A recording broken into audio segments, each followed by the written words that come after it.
orúkọ Jésù Olúwa tí ó ṣe iyebíye jùlọ pé a kú ìsinmi lónìí. Olúwa nínú àánú rẹ̀ yóò gbé wa ró.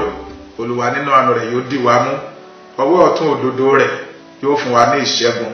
Láti òní lọ, mo súre fún ọ ní orúkọ Baba, Ọmọ àti Ẹ̀mí Mímọ́ pé Olúwa nínú àánú rẹ̀ yóò ṣe ohun tí ṣe tiẹ̀ ní àṣepé. Olúwa yóò bá ẹni rẹ̀ pàdé, yóò pèsè ní kíkún fún gbogbo ẹ̀mí rẹ̀ gẹ́gẹ́ bí ọ̀rọ̀ rẹ̀ nínú Kristi Jésù Olúwa. Gbogbo gbèdéke ìdádúró sójú kan náà láti òní lọ, agbára Ọlọ́run kó ké wọn dànù kúrò nínú ayé rẹ̀. Ó yá wọnú ìṣẹ́gun lọ ní orúkọ ti Baba, ní ti Ọmọ àti ní ti Ẹ̀mí Mímọ́. Àmín. Èmi ni àlùfáà àti ọ̀mọ̀wé Bamidele Olasupo Oyegoke, olùṣọ́ àgùntàn ìjọ Mose Baptist Church, Lagos. Yóò dára fún yín bẹ̀tí ń tẹ́tí sí ọ̀rọ̀ náà. Bíbélì tí a ó kà ó wà ní ìwé Jakobu orí 4 ẹsẹ̀ 8 sí 11. Jakobu orí 4 ẹsẹ̀ 8 sí 11. Ẹ súnmọ́ Ọlọ́run, òun ó sì súnmọ́ yín. Ẹ wẹ ọwọ́ yín mọ́, ẹ̀yin ẹlẹ́ṣẹ̀. Ẹ ṣe ọkàn yín ní mímọ́, ẹ̀yin oníyèméjì. Kí inú yín kí ó bàjẹ́, kí ẹ sì gba àwẹ̀, kí ẹ sì máa sọkún. Ẹ jẹ́ kí ẹ̀rín yín kí ó di àwẹ̀, àti ayọ̀ yín kó di ìkáàánú. Ẹ rẹ ara yín sílẹ̀ níwájú Olúwa, òun ó sì gbé yín ga. Ará, ẹ má sì sọ̀rọ̀ ibi sí ara yín. Ẹni tí ó bá ń sọ̀rọ̀ ibi sí arákùnrin rẹ̀, tí ó sì ń dá arákùnrin rẹ̀ lẹ́jọ́, ó ń sọ̀rọ̀ ibi sí òfin, ó sì ń dá òfin lẹ́jọ́. Ṣùgbọ́n bí ìwọ bá ń dá òfin lẹ́jọ́, ìwọ kì í ṣe olùsí òfin, bí kò ṣe onídàájọ́. Olófin àti onídàájọ́ kan ṣoṣo ní ń bẹ, àní ẹni tí ó lè gbàlà tí ó sì lè parun. Ṣùgbọ́n ta ni ìwọ tí ń dá ẹnìkejì rẹ lẹ́jọ́? Èyí ni ọ̀rọ̀ Ọlọ́run. Kí Olúwa kó fi agbára fún ọ̀rọ̀ rẹ̀ fún ìgbàlà ọkàn wa. Àmín. Jẹ́ kí a tẹríba láti gbàdúrà. Baba, Ọmọ àti Ẹ̀mí Mímọ́, Ọlọ́run Ísírẹ́lì, Ọlọ́run adẹ́dàá ṣẹ̀dá, Ọlọ́run àwọn ogun, ìwọ la fi ògo àti ìyìn fún, torí pé alágbára ni ọ́. A dúpẹ́ fún oore ọ̀fẹ́ tí a rí gbà láti wà láàyè lónìí, fún oore ọ̀fẹ́ láti tẹ́tí gbọ́ ọ̀rọ̀ rẹ. Gba ọpẹ́ wa. Jẹ́ lónìí bí a ti ń gbọ́ ọ̀rọ̀ rẹ, oore ọ̀fẹ́ tàbí jẹ́ olùsí ọ̀rọ̀ náà Olúwa fi fún wa. Ọ̀rọ̀ yìí má jẹ́ kó bọ́ sí ilẹ̀ lásán. Olúwa jẹ́ kó ṣẹ́ ìgbàlà, jẹ́ kó ṣẹ́ ìwòsàn, jẹ́ kó ṣẹ́ ìdáǹdè, kó ṣiṣẹ́ ìtúsílẹ̀, kó ṣẹ́ ìmúláradá. Gbogbo etí tó ń gbọ́ ọ̀rọ̀ yìí lónìí tí ó sì mú lò, ẹ ó yè, ẹ ó di alábùkún fún. Bẹ́ẹ̀ ni yóò rí ní orúkọ Jésù Kristi Olúwa wa. Àmín. Orí ọ̀rọ̀ tí a ń kíyèsí lónìí ó ní ẹ súnmọ́ Ọlọ́run, ẹ súnmọ́ Ọlọ́run. Tí a bá wo ìwé Jakobu èyí tí a ti kà fún wa, a ó sáré wò lérèfé gẹ́gẹ́ bí ọ̀nà tí a fi ń ṣí ìwàásù yìí sílẹ̀. Nígbà tí a wo Jakobu, ó sọ fún wa gẹ́gẹ́ bí ó ti yẹ ká gbé ìgbésí ayé gẹ́gẹ́ bí ọmọlẹ́yìn Kristi. Àwọn onírúurú ìwà, ìṣesí àti ìgbé ayé tí ó lè ràn wá lọ́wọ́ láti gbé níwájú Ọlọ́run. Ó ń sọ fún wa pé ká jẹ́ ẹni tí ó jẹ́ mímọ́, tó jẹ́ pípé, tó jẹ́ olóòótọ́ nínú àwùjọ tí a wà yìí. Ó tún sọ fún wa nípa ìgbàgbọ́ àti iṣẹ́, pé ìgbàgbọ́ tí ò bá ṣiṣẹ́ ó kú nínú ara rẹ̀. Ó sọ ní pàtàkì fún wa ìṣe pàtàkì lílo ahọ́n wa lọ́nà tí ó gbà tẹ́ Ọlọ́run lọ́rùn, lọ́nà tó gbà wọ Olúwa. Bákan náà ló jẹ́ ká mọ ìyàtọ̀ tí ń bẹ nínú ọgbọ́n ayé, ọgbọ́n ti ènìyàn àti ọgbọ́n ti Ọlọ́run. Ó ń rọ àwọn olùgbọ́ ọ̀rọ̀ rẹ̀ pé kí wọ́n má sì jẹ́ olùgbọ́ ọ̀rọ̀ yìí nìkan, ṣùgbọ́n kí wọ́n ṣe olùsí ọ̀rọ̀ náà. Wọ́n jẹ́ ẹni tó ń gbọ́ràn sí ọ̀rọ̀ Ọlọ́run. Bákan náà ló ń sọ fún àwọn olùgbọ́ ọ̀rọ̀ rẹ̀ pé kí wọ́n má sì gbẹ́kẹ̀lé ọ̀rọ̀ wọn, wọ́n sì gbẹ́kẹ̀lé ohun ti ayé yìí, ṣùgbọ́n kí wọ́n gbẹ́kẹ̀lé Ọlọ́run. Níparí, nínú ìwé rẹ̀ yìí ní orí 5, ó ń sọ fún wa gẹ́gẹ́ bí onígbàgbọ́ ọmọlẹ́yìn Kristi láti ní sùúrù fún ara wa àti láti jẹ́ ẹni tí ó ń ṣe òtítọ́, tó ń sọ òtítọ́, ká sì máa gbàdúrà fún ara wa, ká sì rí pé a jẹ́ olótìtọ́ sí Ọlọ́run títí dópin. Olúwa yóò fún wa ní orí ọ̀fẹ́ láti ṣe ìfẹ́ rẹ̀ ní orúkọ Jésù Olúwa. Àmín. ẹ súnmọ́ Ọlọ́run òun ó sì súnmọ́ yín. Àkókò ní láti súnmọ́ Ọlọ́run ju ti àtẹ̀yìnwá lọ. Ìwàásù yìí ó ṣe pàtàkì, ó jẹ́ èyí tó bá ohun tí à ń là kọjá nínú ìgbésí ayé wa àti ní àwùjọ àti ní orílẹ̀-èdè wa mọ́ lónìí, nítorí pé àwọn tí ń ṣẹlẹ̀ ní agbègbè wa ní orílẹ̀-èdè wa ó fi hàn fún wa pé ó yẹ kí a súnmọ́ Ọlọ́run tipẹ́tipẹ́ tímọ́tímọ́ ju ti àtẹ̀yìnwá lọ. A lè sọ nípa ti àwọn agbénipani, a lè sọ nípa ti àwọn Fúlàní darandaran tí wọ́n ń pa àwọn ènìyàn káàkiri, a lè sọ nípa ti àwọn gbọ́mọgbọ́mọ, ọyẹ ti lè gbàgbé nípa ti àwọn Boko Haram, èyí tí à ń là kọjá lọ́wọ́lọ́wọ́ báyìí, àìsàn COVID-19. Olúwa yóò gbà wá kúrò nínú rẹ̀.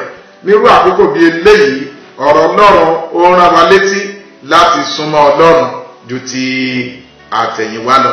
Ìbéèrè tí ó wá sí ọkàn ẹnìkan ó ní pé báwo ni mo ṣe lè súnmọ́ Ọlọ́run nírú àkókò bíi eléyìí? Jakobu fún wa ní àwọn ọ̀nà 5 pàtàkì èyí tí ó lè ràn wá lọ́wọ́ láti súnmọ́ Ọlọ́run, láti rí ojúrere rẹ̀, láti rí àánú rẹ̀, láti rí orí ọ̀fẹ́ àti àlàáfíà rẹ̀ gbà ní ọdún yìí. Ọ̀nà àkọ́kọ́ ó ní láti yọ̀ǹda ara wa fún Ọlọ́run, láti tẹríba fún Ọlọ́run Olódùmarè, láti fi ayé wa jìn pátápátá fún, láti mọ̀ pé nírú àkókò eléyìí a nílò Ọlọ́run, a nílò ìfẹ́ rẹ̀, a nílò ojúrere rẹ̀, a nílò àánú rẹ̀, a nílò orí ọ̀fẹ́ rẹ̀, a nílò agbára rẹ̀, a nílò ìṣẹ́gun rẹ̀ láti borí gbogbo àwọn ìṣòro èyí tó yí wa ká. A ní láti mọ̀ pé lẹ́yìn Ọlọ́run kò sí ń dá lé dá ṣe. A ò lè ṣàṣeyọrí láìsí pé a bá fi ara wa jìn pátápátá fún Ọlọ́run. A gbọ́dọ̀ mọ̀ pé nígbà tá a ti dẹ́ṣẹ̀ sí Ọlọ́run, a nílò ìdáríjì rẹ̀. Ọ̀nà tá a lè gbà rí ìdáríjì lọ́dọ̀ Ọlọ́run ó ní pé ká wá ojú rẹ̀, ká súnmọ́ ju ti àtẹ̀yìnwá lọ, kí a yàgò kúrò nínú ẹ̀ṣẹ̀, ká jẹ́wọ́ ẹ̀ṣẹ̀ wa fún Ọlọ́run, èyí tá a mọ̀ tá a dá, èyí tá a mọ̀ tá a dá, àwọn ẹ̀ṣẹ̀ kùkù ká sọ fún Ọlọ́run, ó sì ṣetán láti dáríjì wá. Boríborí rẹ̀ ká di ẹni tó ń gbọ́ràn tó ń sì ṣe ìfẹ́ ti Ọlọ́run. Ìgbésẹ̀ kejì tí a lè gbé láti súnmọ́ Ọlọ́run ó ní pé ká kọjú ìjà sí Èṣù. Nínú ìwé Jakobu orí 4 ẹsẹ̀ 7 ó ní nítorí náà ẹ tẹríba fún Ọlọ́run, ẹ kọjú ìjà sí Èṣù, òun ó sì sá kúrò lọ́dọ̀ yín. A ní láti kọjú ìjà sí Èṣù, láti dojú ogun pé Èṣù gidigidi, torí pé kìí ṣe ara tàbí ẹ̀jẹ̀ là ń bá jìjàkadì, bí kò sí àwọn ẹ̀mí búburú, àwọn agbára òfurufú, àwọn ẹ̀mí ibi òkùnkùn ayé gbogbo ó là ń bá jìjàkadì. Torí náà a ní láti kọjú ìjà sí, ká sọ fún Olúwa Sátánì pé Olúwa bá ọ wí, ká kọjú ìjà sí nípa ọ̀rọ̀ Ọlọ́run, kí a má ṣe gbà láàyè láti mú wa dẹ́ṣẹ̀ sí Ọlọ́run, ká má ṣe gbà láàyè láti mú wa ṣe lòdì sí Ọlọ́run, kí a má ṣe bọ́ sínú ìdẹkùn rẹ̀, ká má ṣe bọ́ sínú ìdánwò rẹ̀, ká jẹ́ kí ọ̀rọ̀ Ọlọ́run kó máa gbé inú wa ní gbogbo ìgbà, torí pé ọ̀rọ̀ Ọlọ́run nìkan ló lè mú wa kọjú ìjà sí Sátánì àti àwọn ogun rẹ̀. A gbọ́dọ̀ rí ara wa sínú ibú ẹ̀jẹ̀ Jésù Kristi láti fi ṣẹ́gun Sátánì. A kọ́ wípé a ṣẹ́gun dírágónì náà nípa ẹ̀jẹ̀ ọ̀dọ́ àgùntàn àti nípa ọ̀rọ̀ ẹ̀rí ẹnu wa, ká sì yàgò gédégédé fún gbogbo tí ó bá jẹ́ ìfarahàn ibi. Olúwa yóò ràn wá lọ́wọ́. Ọ̀nà kẹta tí a lè gbà súnmọ́ Ọlọ́run nínú ìrìn àjò wa lọ́dún yìí gẹ́gẹ́ bí ọmọlẹ́yìn Kristi ó ní pé ká wẹ ọwọ́ wa mọ́, kí a wẹ ọkàn wa mọ́. A nílò láti súnmọ́ Ọlọ́run láti mú àwọn ìṣòro tàbí àwọn àléébù tàbí àwọn ìdènà tí ó lè dé bá àdúrà wa àti ìbáṣepọ̀ wa pẹ̀lú Ọlọ́run. A ní láti yàgò fún àwọn nǹkan tí ó mú kí àdúrà wa kó ní ìdènà níwájú Ọlọ́run. Ìwé Sáàmù orin 24 ó ní ta ni yóò gun orí òkè Olúwa lọ, tàbí ta ni yóò dúró ní ibi mímọ́ rẹ̀? Ẹni tó ní ọwọ́ mímọ́ àti àyà funfun. Ǹjẹ́ ọwọ́ wa mọ́? Ǹjẹ́ ọkàn wa mọ́? Ǹjẹ́ ọwọ́ wa mọ́ kúrò ní ìtàjẹ̀ sílẹ̀, títàjẹ̀ àwọn aláìṣẹ̀ sílẹ̀? Ǹjẹ́ ọwọ́ wa mọ́ kúrò ní rìbá gbígbà, kúrò ní òṣùwọ̀n èké, kúrò ní yíyan àwọn ẹlòmíràn jẹ? Ǹjẹ́ ọwọ́ wa mọ́? A ní láti wí ọkàn wa mọ́ kúrò ní ìfẹ́kùfẹ́. A ní láti wí ọkàn wa mọ́ kúrò ní ìgbéraga. A ní láti wí ọkàn wa mọ́ kúrò ní ìpànìyàn. A ní láti wí ọkàn wa mọ́ kúrò ní ojúkòkòrò. A ní láti wí ọkàn wa mọ́ kúrò ní àgbèrè. àti panṣágà, Ọlọ́run yóò sọ wá di mímọ́, yóò sọ wá di pípé. A ní láti wẹ ẹ̀rí ọkàn wa mọ́, a ní láti wẹ ọkàn wa mọ́ kúrò lọ́wọ́ ẹ̀ṣẹ̀, ká sì di òdodo ti Ọlọ́run, ká jẹ́ mímọ́ sí Ọlọ́run, ká wẹ ẹ̀rí ọkàn búburú, ká wẹ̀ mọ́ nípa agbára ọ̀rọ̀ Ọlọ́run. Àwọn ìwà búburú tó ń bẹ nínú ọkàn wa, ìwà ìkórìíra, ìwà gidi, ìwà ìbínú, ìwà ìkorò, ètí kò ní jẹ́ ká súnmọ́ Ọlọ́run, a ní láti wẹ̀ ẹ́ mọ́ nípa agbada ọ̀rọ̀ Ọlọ́run. Olúwa yóò sì ràn wá lọ́wọ́. Ọ̀nà kẹrin tí a lè gbà fi súnmọ́ Ọlọ́run ó ní pé kí a jẹ́wọ́ ẹ̀ṣẹ̀ wa fún Ọlọ́run lótìtọ́, ká jẹ́wọ́ ẹ̀ṣẹ̀ wa fún Ọlọ́run lótìtọ́. Bó bá yẹ pé ká sunkún fún ẹ̀ṣẹ̀ wa, kí a dárò fún ẹ̀ṣẹ̀ wa, ká sì rí pé ó wá láti inú ọkàn mímọ́. Ìwé Sáà orin 51 ẹsẹ̀ 17 ó ní ẹbọ Ọlọ́run ó ní ìròbìnújẹ́ ọkàn, ó ní ìròbìnújẹ́ ọkàn Ọlọ́run ó ní ìwọ kì yóò gàn. Ẹbọ Ọlọ́run ní ìròbìnújẹ́ ọkàn, ìròbìnújẹ́ ọkàn ó ní ìwọ Ọlọ́run kì yóò gàn. A ní láti tú ọkàn wa payá sí Ọlọ́run, ká jẹ́wọ́ ẹ̀ṣẹ̀ wa, ká sọ fún pẹ̀rẹ̀pẹ̀rẹ̀, ká sì yí padà kúrò nínú ẹ̀ṣẹ̀ wa sí Ọlọ́run. Ọ̀nà karùn-ún tí a lè gbà fi súnmọ́ Ọlọ́run ó ní láti rẹ ara wa sílẹ̀ níwájú Ọlọ́run, yóò sì gbé wa ga. Nínú ìwé Jakobu orí 4 ẹsẹ̀ 10 tí a kà, ó sọ fún wa pé ẹ rẹ ara yín sílẹ̀ níwájú Olúwa, òun ó sì gbé yín ga. Nínú ìwé Pétérù kínní orí 5 ẹsẹ̀ 9, Pétérù kínní orí 5 ẹsẹ̀ 9, ó ń sọ fún wa níbẹ̀ gẹ́gẹ́ bí ọmọ Ọlọ́run wípé ẹ rẹ ara yín sílẹ̀ lábẹ́ ọwọ́ agbára Ọlọ́run kí òun kò lè gbé yín ga ní àkókò. A gbọ́dọ̀ mọ̀ wípé ìgbéraga ni ìgbérasẹ́lẹ̀, ìgbéraga kò dára níwájú Ọlọ́run. A gbọ́dọ̀ mọ̀ wípé ìgbéraga ní ṣáájú ìparun, agídí ọkàn ní ṣáájú ìṣubú. A ní láti yàgò fún ìgbéraga. Òwe wípé ọmọ mi bí àwọn ẹlẹ́ṣẹ̀ bá ń tàn ọ́, ìwọ mọ́ ṣe gbà. A gbọ́dọ̀ rí ara wa sílẹ̀ níwájú Ọlọ́run, torí pé Ọlọ́run kórìíra àwọn agbéraga, ó sì fi orí ọ̀fẹ́ fún àwọn onírẹ̀lẹ̀. A gbọ́dọ̀ mọ̀ pé ìgbéraga ò lè gbé wa lọ síbi kankan. A gbọ́dọ̀ mọ̀ pé a nílò Ọlọ́run nínú ìrìn àjò ayé wa láti dé ibi gíga ètí ó ti pèsè sílẹ̀ fún wa. Rírí ara wa sílẹ̀ ní abẹ́ ọwọ́ agbára Ọlọ́run ó ń sọ fún wa pé a ò jámọ́ nǹkankan. Tá a bá yọ̀ǹda wa ayé wa fún, tá a jọ̀wọ́ ara wa lọ́ fún, tí a sì tẹríba ní iwájú rẹ̀, tí a sì pinnu láti ṣe ìfẹ́ rẹ̀, nípa bẹ́ẹ̀ yóò gbé wa ró, yóò dì wá mú, yóò fà wá mára, yóò sì ṣe ìyanu nínú ayé wa, yóò sì gbé wa ga. Mo ń sọ fún ẹnìkan lónìí wípé Olúwa yóò gbé ọ ga, yóò sì rán àánú sí ọ. A nílò láti tẹríba nípa ìrẹ̀lẹ̀ ní abẹ́ ọwọ́ agbára Ọlọ́run, ká bá lè rí ojú rere rẹ̀, ká lè rí àánú rẹ̀, ká lè rí ìfẹ́ rẹ̀ nínú ìrìn àjò ayé wa.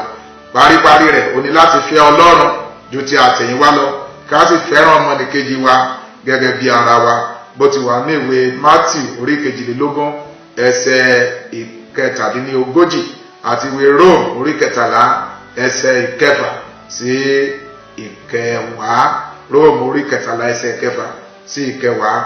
Mo fẹ́ bi ọ́ léèrè, ìwọ olùgbọ́ mi, ǹjẹ́ o wà nínú àwọn tí máa ń dá àwọn ènìyàn kulẹ̀, tàbí tí máa ń fi ọ̀rọ̀ ẹnu bà ti àwọn ẹlòmíràn jẹ́, tàbí tí máa ń hùwà ìdá sí àwọn ẹlòmíràn? Àkókò nìyí fún wa láti yí padà. Ǹjẹ́ o wà nínú àwọn tí máa ń ṣe ìkà, tí máa ń ṣe ibi, tí máa ń wọ́ ọ̀nà ìṣubú fún àwọn ẹlòmíràn?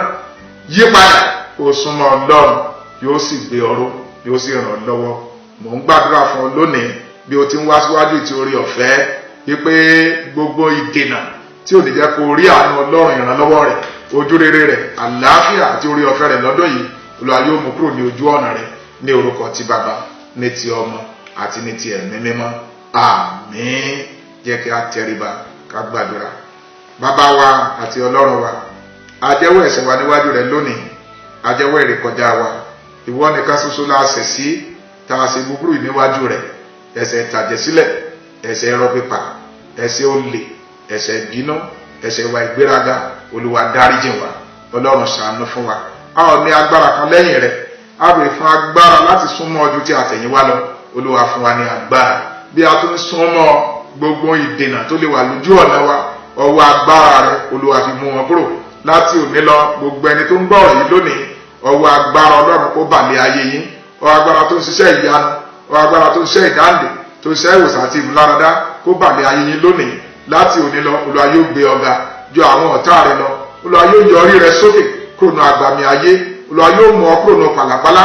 Olúwa yóò mú ọ kúrò ní ọ̀gbun. Olúwa yóò gbé ọ lọ sí ibi gíga. Ibi gíga láyé rẹ wà, ìwọ yóò débẹ̀, yóò sì dára fún ọ. Bẹ́ẹ̀ ni yóò rí. Ògo ni forúkọ Olúwa. Gbọ́ àdúrà Jésù Kristi Olúwa wa. Àmín.